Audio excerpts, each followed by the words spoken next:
Well, everyone, it's Shane Kanto, your Wasteland Reviewer. Welcome to Lost in the Wasteland, my weekly interview show where we take some time to learn a little bit more about my guest perspective on movies. And this time we have Vinnie, who is one of my oldest friends to come on to my show. We've known each other. Hey, Vinnie, it's been almost 12 years. Yeah, it'll be 12 years in the fall. Yeah, because we met in film club. How fortuitous.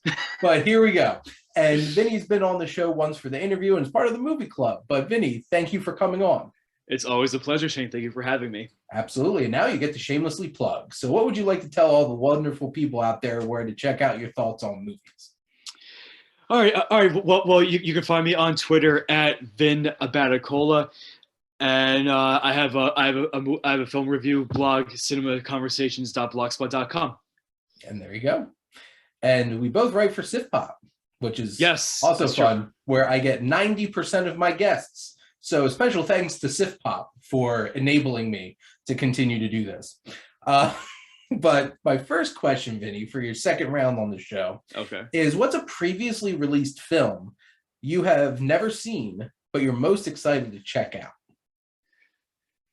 Hold on. I was thinking. I know it hasn't gotten the best reviews, but I am looking forward to. I mean, I know it's available right now, but I haven't gotten a chance to watch it yet. I want to watch Being the Ricardos. Okay. Because for a while now, I've really liked stories about Hollywood from that era, and like whether it's good or bad. At times, I really don't care because it's just like such an interesting part of. It was such an interesting time for the entertainment industry that like I'm pretty much a sucker for that type of story. And even if it's not like the strongest biopic, it's still a lot of fun, and it's still Sorkin. So like, there's some dialogue that pops. Yes. And look, Nicole Kidman apparently won Best Actress at the Golden Globe, and you're kind of just like, wait, what? And I just saw something recently that said Javier Bardem lied about singing to get the part in the movie. Because like, have you seen the movie? Yes. Like, is he a good singer? He's serviceable. I think like it's one of those kinds of things where it's just like, I was surprised he did a fine job. Okay. Like, it wasn't like Russell Crowe, where I'm just like, dude, why are you in a musical? Okay, so he's not. So he's definitely better than Pierce Brosnan in Mamma Mia. There is a reason why they gave him a sing-talking song in the second movie, because nobody wanted to hear him actually sing a song like he did in the first one. So there you go. And I couldn't help it, but it was one of the Cheeky Boom song that like Desi Arnaz would sing, and I had no idea he was the one who originally sang that. And then I was just sitting there watching Being the Ricardos, being like, is that the song from The Mask? Jim Carrey dances to, and it is. So I'm like, yep, there we go. Now I know where this song's from. And then I looked up like the actual Desi Arnaz like performance of the song. I'm like, oh, this was a famous thing. Now I get that reference. Now, flipping this, what's a film that hasn't come out yet that you're most excited to check out?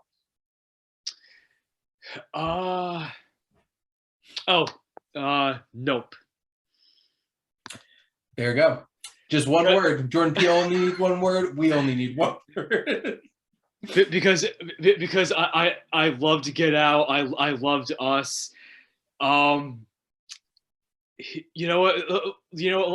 Jordan Peele, like just with those two movies, like he really does have a talent for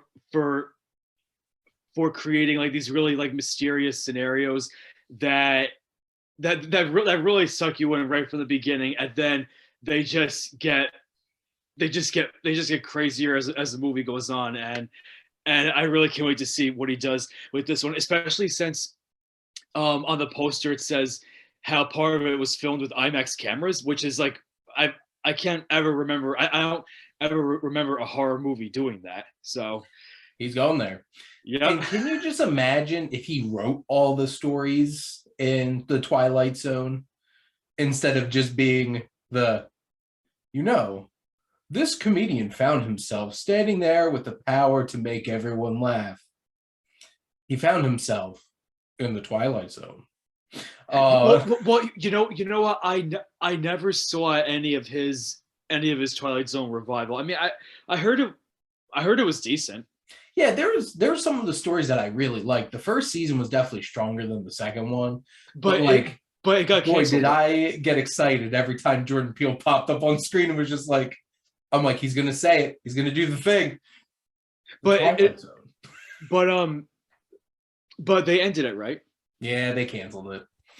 There's a lot of things getting canceled lately, but I feel like all of Jordan Peele's films are Twilight Zone ideas, like expanded to feature length, and I'm totally down with that. Yeah.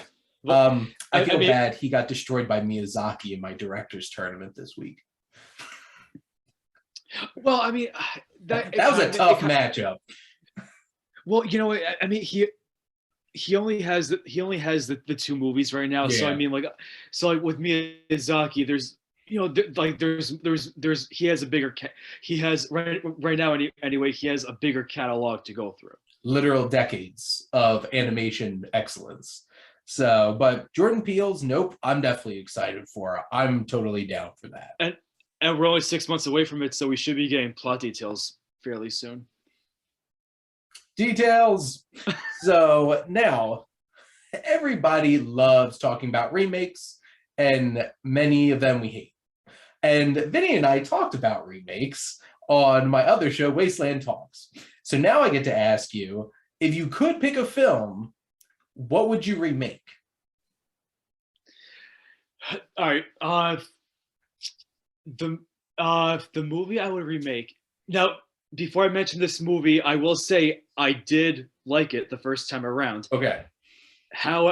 So the movie I'm choosing is Silver Linings Playbook, because I actually just finished reading the book last night because I mean, more often now than I used to, like I'll read the book before seeing the movie, and now from time to time I'll think of a movie that I saw and I liked, and I'll be like, oh, I like the movie, maybe I should read the book. So that's what I did with Silver Linings Playbook. So you know, I started it last week, I finished it last night, and although, you know, with the movie, I did enjoy the whole romantic comedy aspect of it, but in the book, there's definitely more to like to not there's definitely more not to just Pat and Tiffany, but to his mom, his dad, his brother, Chris Tucker's character from the movie. There's more to him in the book, and the book, although there's humor in it, it's definitely darker, like in certain places, and I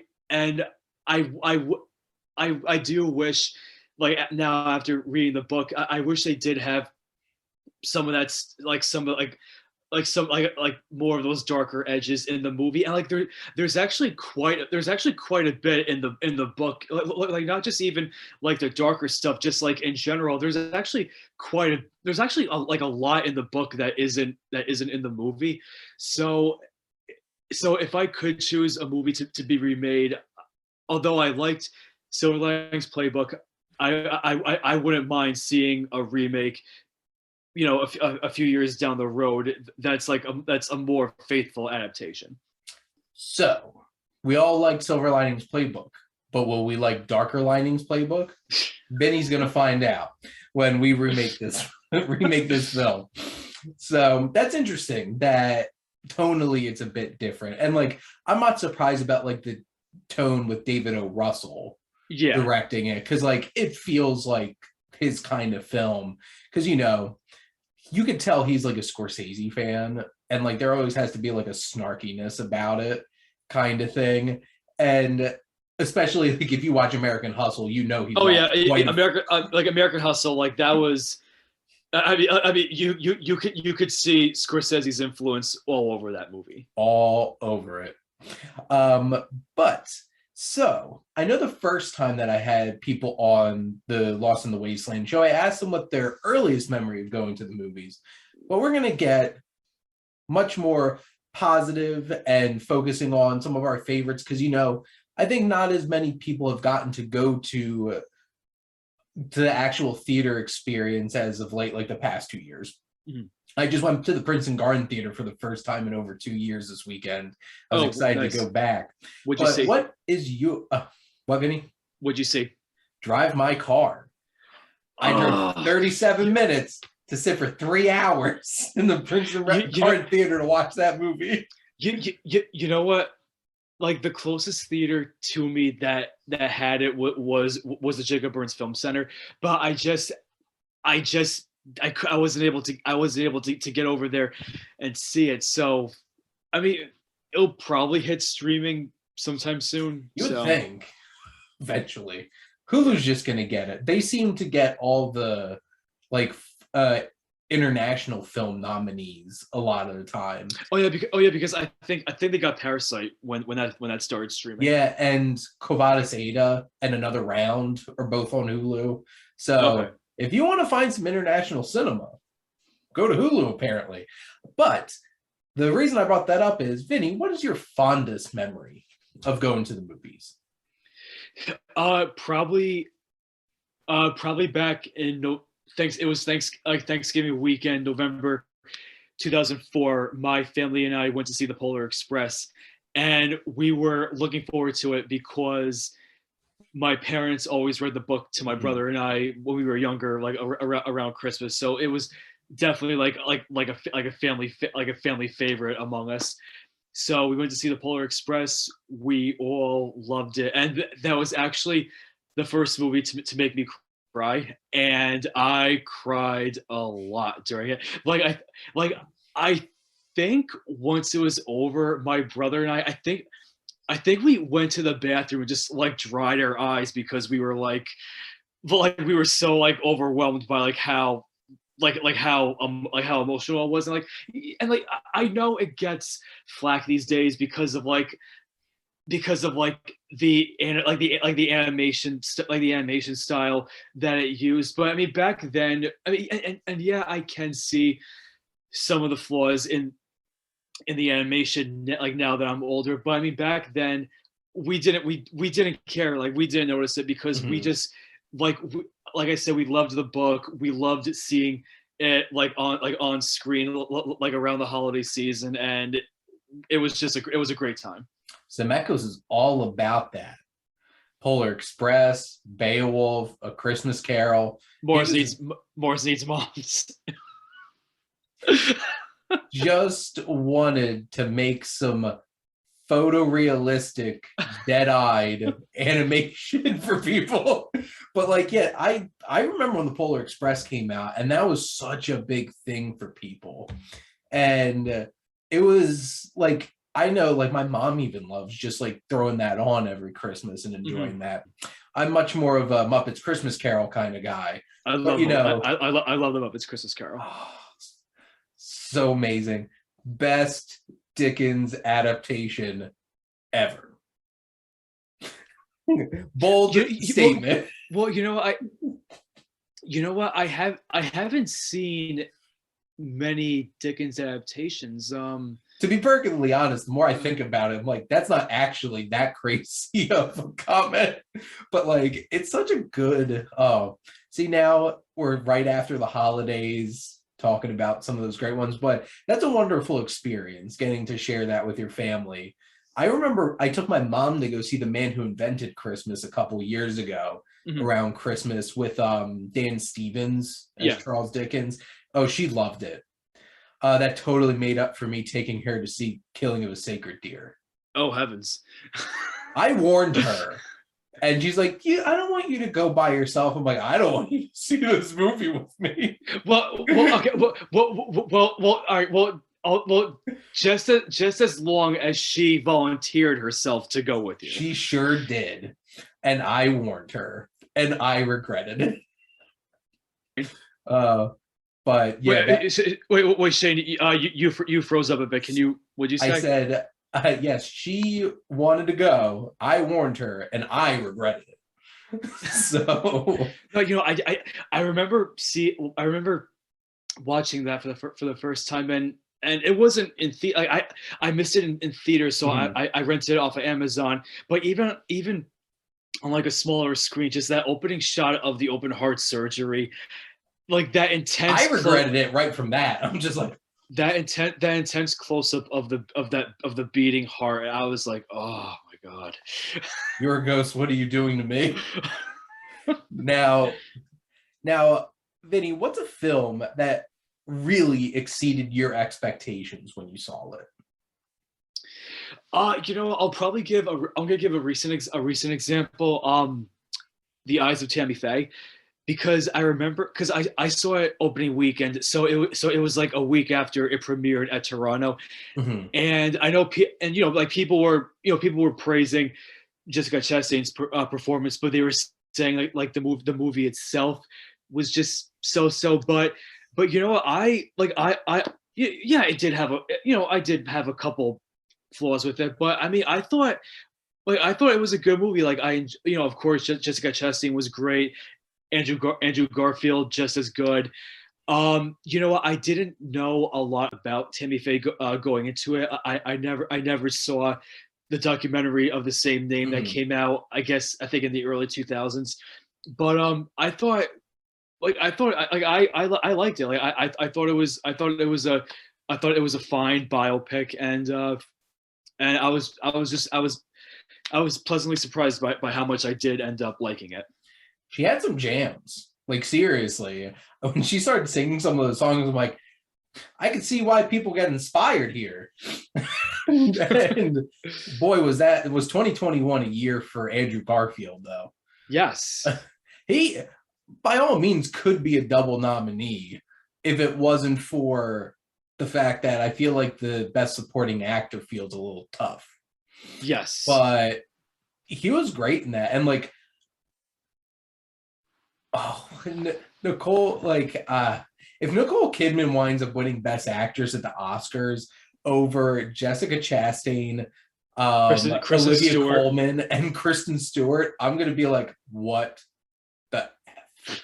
And just like flip my table at my Oscar party. I would love for Andrew Garfield to win Best Actor for Tick Tick Boom. Yeah, even though it's probably gonna go. And don't get me wrong, I thought Will Smith was great in King Richard, but Andrew Garfield, like he was fantastic, and there was in Tick Tick Boom, and just like right from the opening scene when he performs 3090, I was like, I'm won over. Like he's won me over. I'm so invested in this movie right now. Which was hilarious because that literally came out on my 30th birthday. Oh, really? I was watching that night, and the movie started with that song. I'm like, what? And yeah, the amount of energy and commitment he had in that movie, I'm just like, holy crap! Yeah. Like I had like what. Watching that movie, I was like, I was telling myself I didn't know he could sing, but at the same time, I was thinking, I feel like I've seen him sing in something, but trying to remember. Has he been in any other movie musicals before that? I don't know, but I think the one that really sold me was that kind of silly one that him and Vanessa Hudgens does together. Yes. That I love that. I'm just like, and that I love that movie. Like Tick Tick Boom was great. And Andrew, it's a tough year for Best Actor too, because like low key, like Denzel Washington just rocked Macbeth. Yes. You have Will Smith, who I think believes like him like my Oscar, thank you. And even And, like Benedict Cumberbatch in Power of the Dog. and Ooh. and you know what? I wouldn't mind a surprise nominee for Bradley Cooper for Nightmare Alley. That I'm thinking him, or even like I wasn't the hugest fan of Don't Look Up, but like I haven't seen it. I haven't seen it yet. Leo's killing that like neuroticism that he's been playing in his past two movies. Because like he was so neurotic and insecure in Once Upon a Time in Hollywood, and he completely channels that in this movie too. Or And or you know what? I would love if Nicolas Cage got nominated for Pig. oh, sorry, never mind. Sorry, Bradley Cooper. Sorry, Leo. If Nick Cage doesn't get nominated for Pig, Oscars, what the hell's wrong with you? Like, well, with all of the big ceremonies, the only one he's gotten nominated for is Critics' Choice. He missed out on Golden Globes and SAG. Oscars make it happen. Give this man an Oscar. Him and his pig deserve it. Oh no, like just for that scene alone when he eviscerates that chef in like the most low key way possible. Having just watched Bringing Out the Dead for Welcome to the Wasteland, Nick Cage in a Scorsese movie, I'm just like, I'm all ready for some Nick Cage Oscar now. He should win an Oscar for the Actors Roundtable that he did, talking about how a horse tried to murder him. I haven't seen that, but I'll have to YouTube it. Andrew Garfield couldn't hold it together. Like, he's sitting next to Nick Cage. Nick Cage is so adamant to be like, this horse tried to kill me. And I'm like, what is going on here? And you know, it makes me even more excited for The Unbearable Weight of Massive Talent. Is that what it's called? Yes. Him playing himself, recruited by like the CIA to spy on Pedro Pascal. I'm just like, what? I can't. Whoever came up with the concept for that movie, it's like the most meta fun since being John Malkovich. It looks like it's going to be a stroke of genius. Oh my God.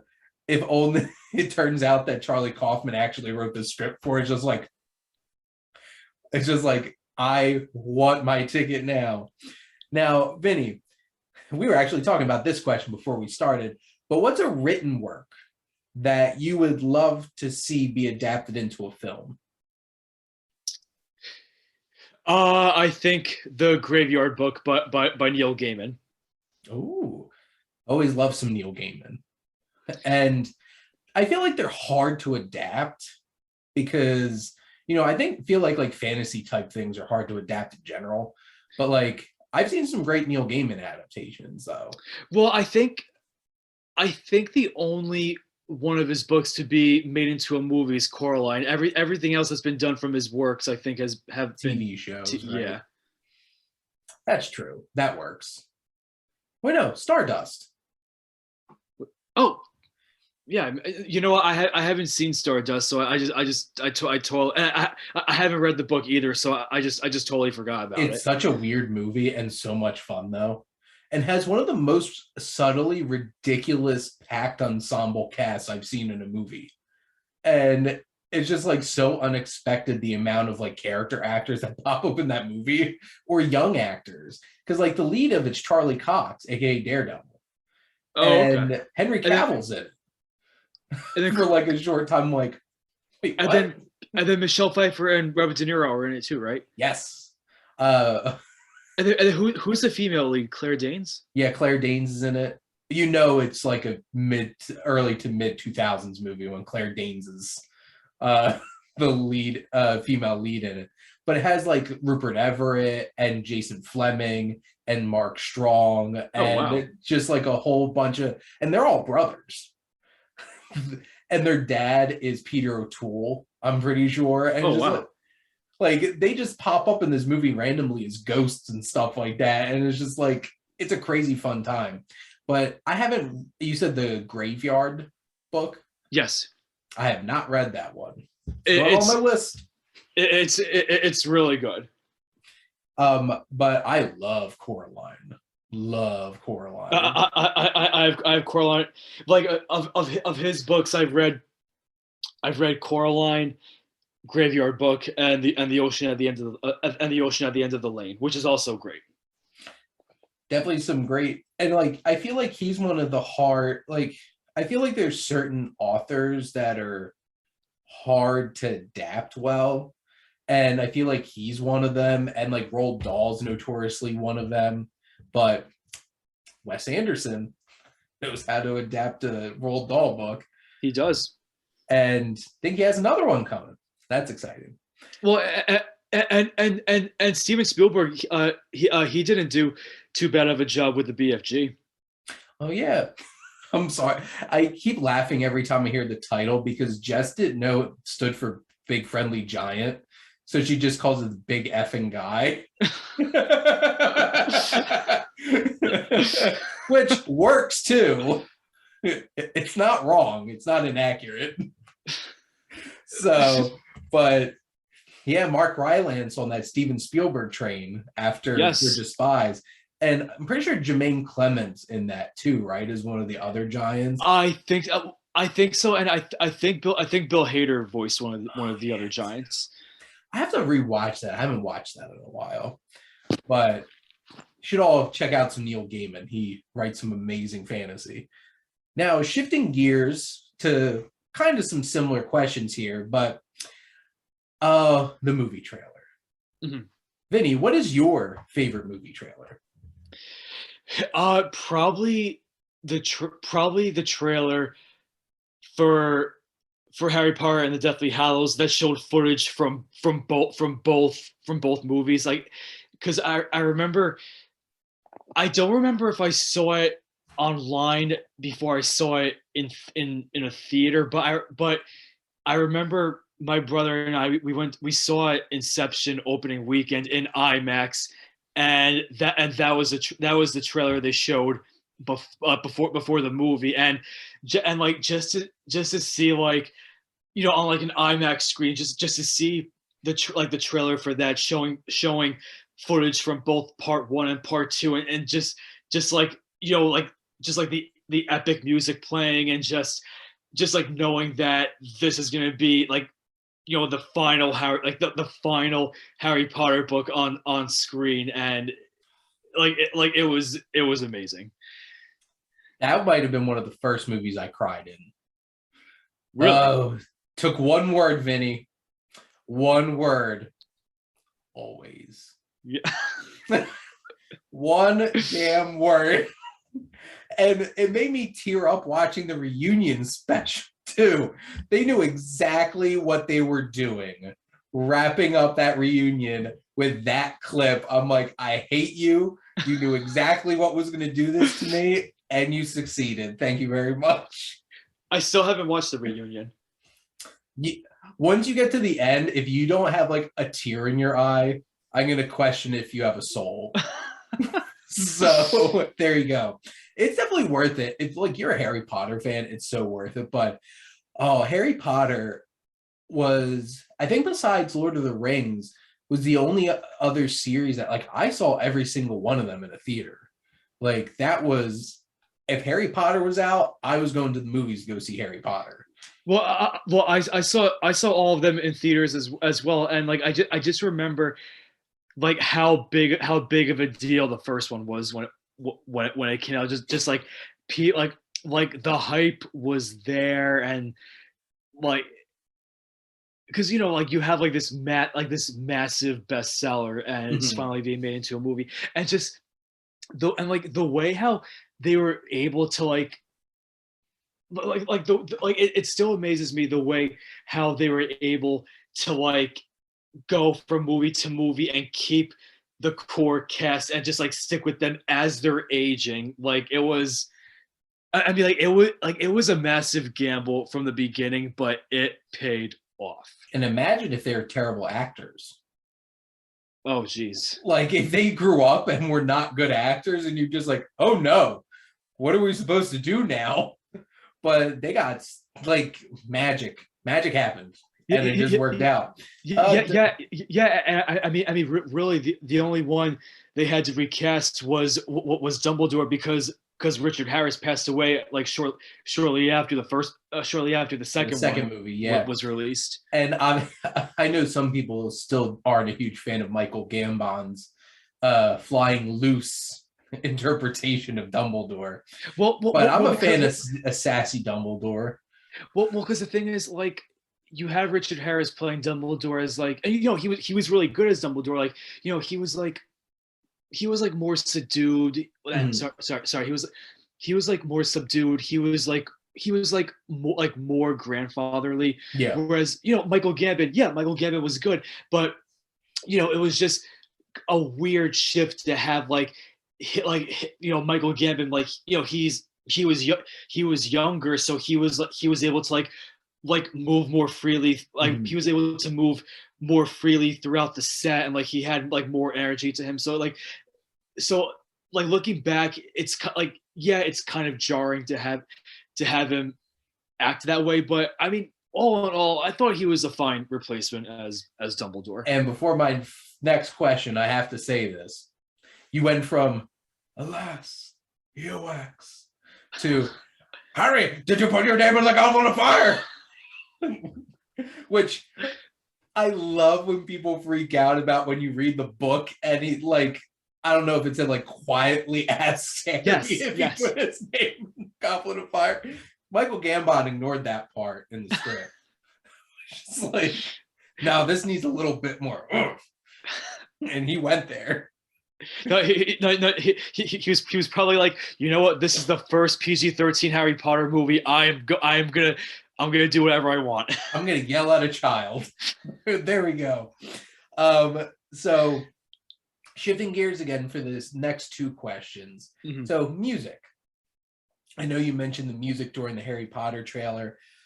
What's your favorite use of like a song in a movie? Probably. I don't know if this is because like there are just like so many examples to go through, but so I don't know if this is my favorite, but it's definitely one of my favorites, and one that does like stick out for me is the use of "It Only Takes a Moment" from Hello Dolly in WALL-E. Because just like the scene with like the scene when he goes back to his home, and like it's nighttime and he's like unwinding for the day, and he watches that scene, and he's just staring like longingly at the screen, watching those characters like wanting to have the relationship that they have, and like he finally does get it with Eve.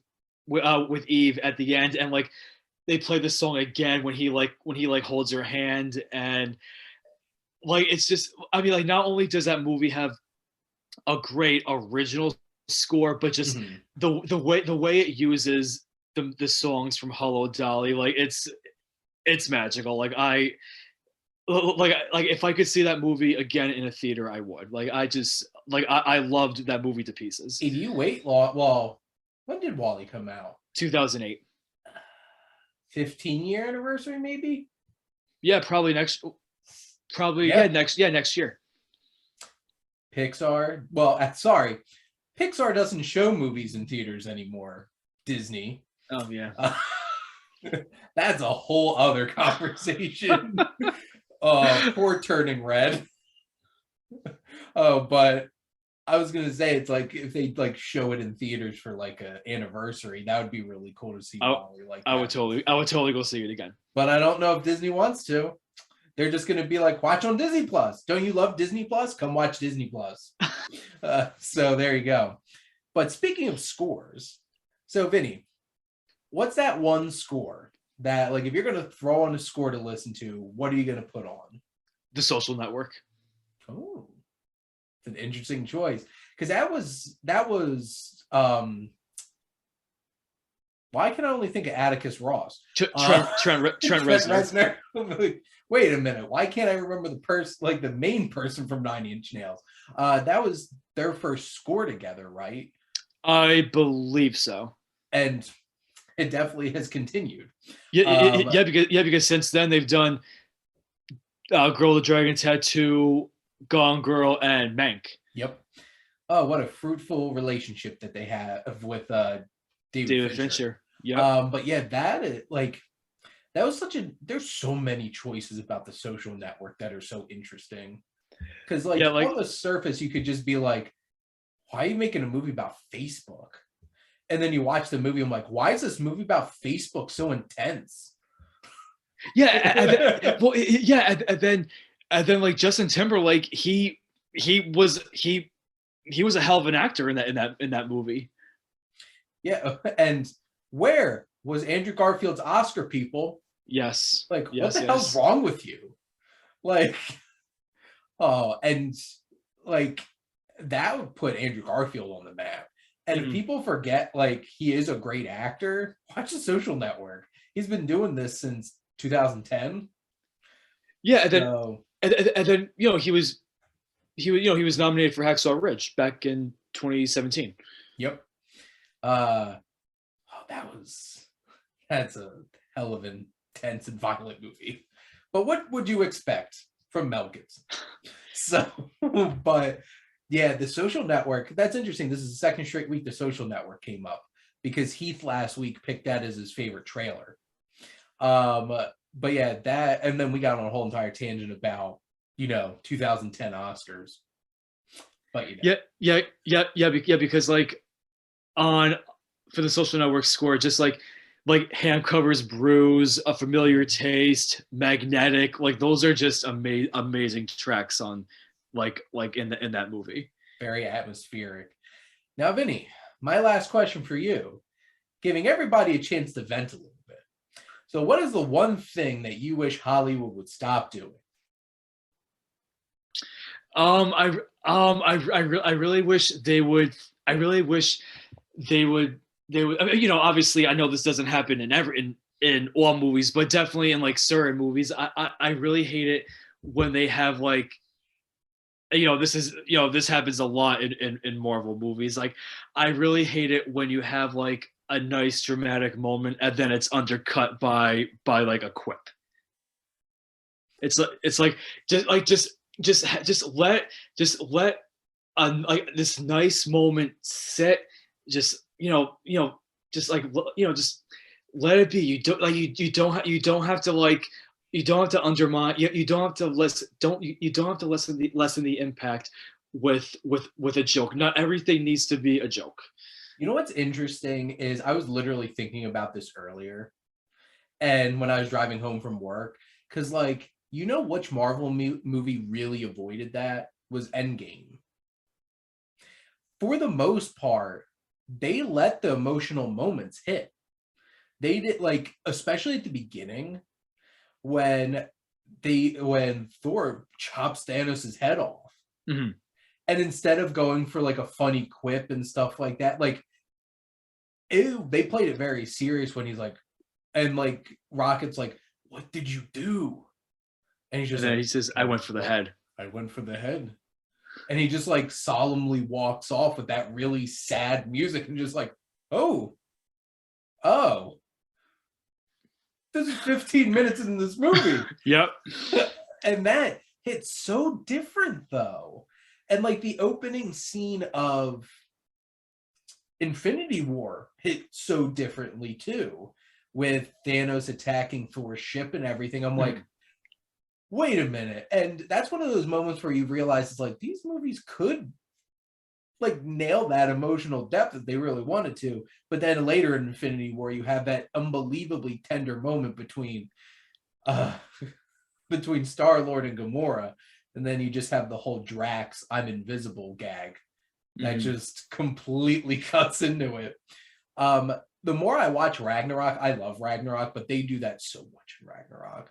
Like literally Asgard is blowing up and Korg is going off on like silly jokes and you're just like, yeah, I feel like this scene should have been much more emotional than it is right now.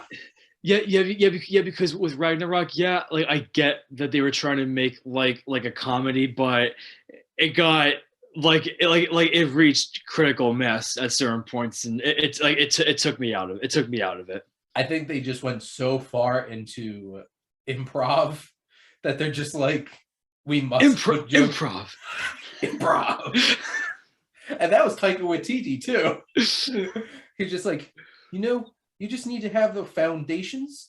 And it's like, oh, well, there's no more foundations. And you're just like, oh my God, just let Asgard burn and let us like feel about it. Mm-hmm. But no, they couldn't help themselves.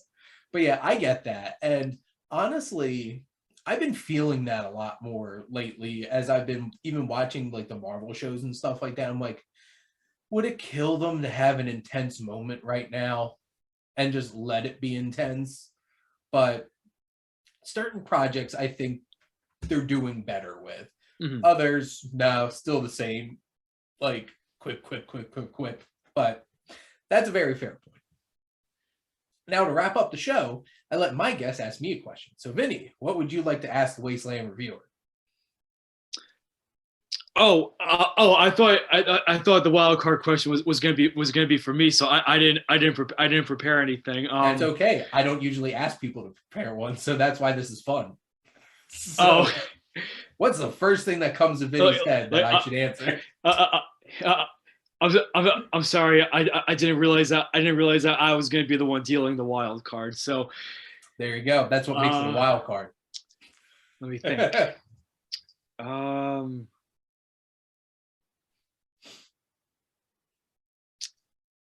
You know what? I want to ask. Trying to think.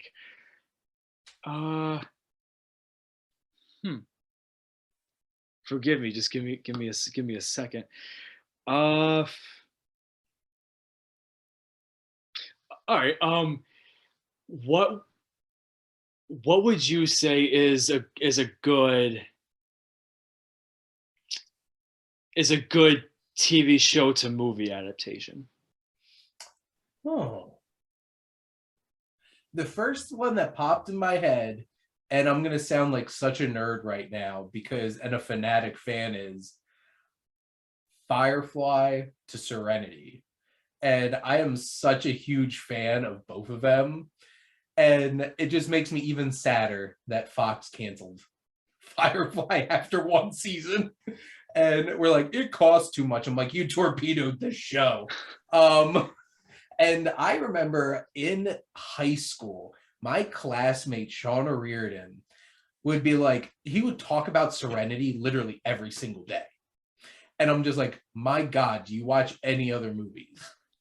And I finally watched Serenity. I'm like, okay, I can see why he's so excited about this show, about this movie. And I think I watched Serenity first. And I'm like, this is a really cool, like, space western. Like, Serenity is a lot darker than any of the Firefly episodes got for the most part. And then I did go back and watch Firefly, and I'm just like, I dig this show. I dig this movie. I want more of this. When are we getting more of this? And then I found out that this got canceled after one season, like years ago. I'm like, but why? And so if you haven't watched Firefly, it's like, I don't know, 14 episodes and that's it. And then it got canceled. Please find it in order, because they literally released the episodes out of order on TV. I think Fox was doing anything they could to really mess it up. And I know it's a little awkward right now because, Joss Whedon. But, I love Firefly and I love Serenity. And I think they're pretty great. So that was the first one that popped in my head. So there you go. All right. I feel like we get an infinite amount more of movies turned into TV shows, though. Yeah, but hey, it was a wild card question, so yeah. But no, I think there's some seriously good, like, Bob's Burgers movie in May. Yes, I can't wait. First 2D animated Disney movie in like over 10 years. And that is true. Yeah. Since the Winnie the Pooh movie in like 2011 or whatever that was. Yes. And I love Bob's Burgers. Bob's Burgers is so great. I've seen every episode. Me too. I can't wait. Mondays, I'm usually watching Bob's Burgers. So, but they didn't come out with any new episodes because of football. Yeah, I don't think they're gonna have any. I don't think they're gonna have any more new episodes until the end of February. Yeah, because like the Super Bowl's February 13th, so they just wait till the football season's and then I know it's gonna be like on a different station, but then you have the Winter Olympics too. Yeah. These sports getting in the way of my Bob's Burgers. Yeah. What's wrong with you? I feel your pain. The other one that came into my head, also The Untouchables. Classic television show turned into a fantastic De Palma film from the 80s. My favorite De Palma. So I remember summer 2007. My brother and I we did like an animation double feature. We saw the Simpsons movie opening weekend, and then after that we saw Ratatouille. Oh, nice. Very different vibes. but the Simpsons movie obviously very entertaining, but Ratatouille was just chef's kiss. But before I wrap up, since I brought up The Untouchables, I feel like I'm obligated to. There's just a lot of talking a badge, or I want him dead. I want his family dead. I want his house burned to the ground, and I'm gonna piss on all the ashes. Oh, De Niro'd out so much as Al Capone in that movie, and I loved every second of it. Baseball is about a team. Oh, I love The Untouchables. That's one of my favorite movies. And never once watched the show. So I keep forgetting it was a show. It was like a 60s show. Like it was like a regular like procedural drama on TV. And then it's just like De Palma's like, no, we're gonna crank this up. Yeah, and then I think wasn't the Fugitive was a show in the 60s too, right? Oh, that's another great one. Oh, Mission Impossible. There's so many great ones. What's with like shows from like the 50s and 60s getting turned into like movies that are just like, wait, this was a show?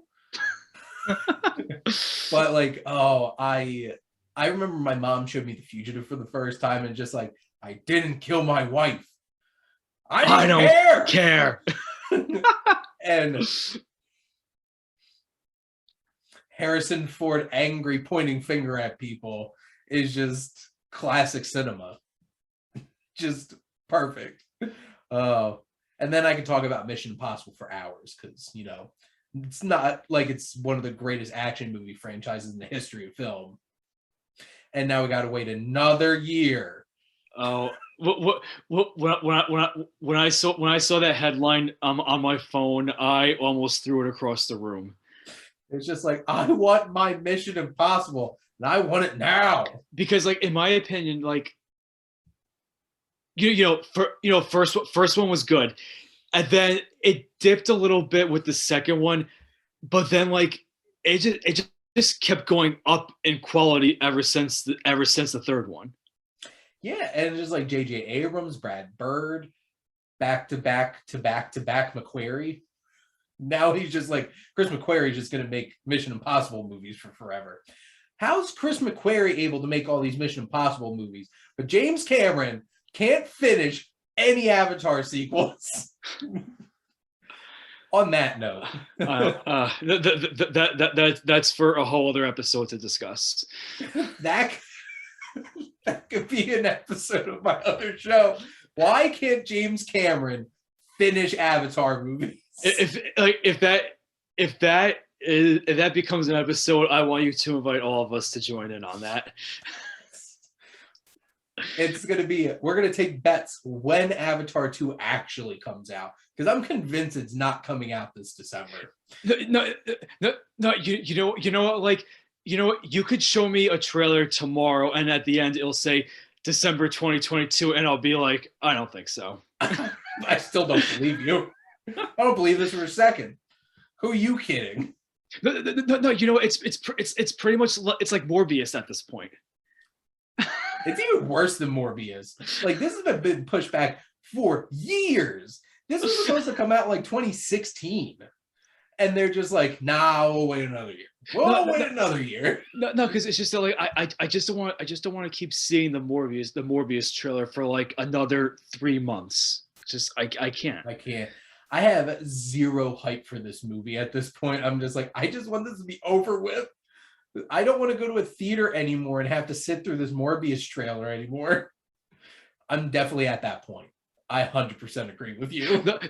No, you know, it's like when, like back in the fall, or like the early fall, like almost every movie I saw, they showed the second trailer for Eternals, and then like whenever they had that IKEA joke at the end, I would just sit there feeling all sour. I would be like, no, just no. That one got to me too. You know what? My blood is boiling right now. Promise. Last note. You know what trailer I'm not tired of? Which one? The Jackass trailer. You know, for some reason, you know, every time that comes on, I'm just like, you know, it's a smirk on my face. You know what? I'd be lying if I said it didn't make me smile either. Because, and you know what? Like, I am thinking, you know what? Maybe I will see it. That actually comes out next Friday. Yeah. So it's coming. Super Bowl weekend. I'm still trying to get a screener for it. Haven't heard anything from them. Paramount. I've gotten decent ones from there. But anyway, Vinny, thank you again for coming on. Thank you for having me. And go check out Vinny's blog. Go check out his Twitter. And check out what he writes for SiftPop. And just anybody at SiftPop. Because you're going to see them eventually on this show. Because that's just what happens. But thank all of you out there for always tuning in and supporting your Wasteland Reviewer.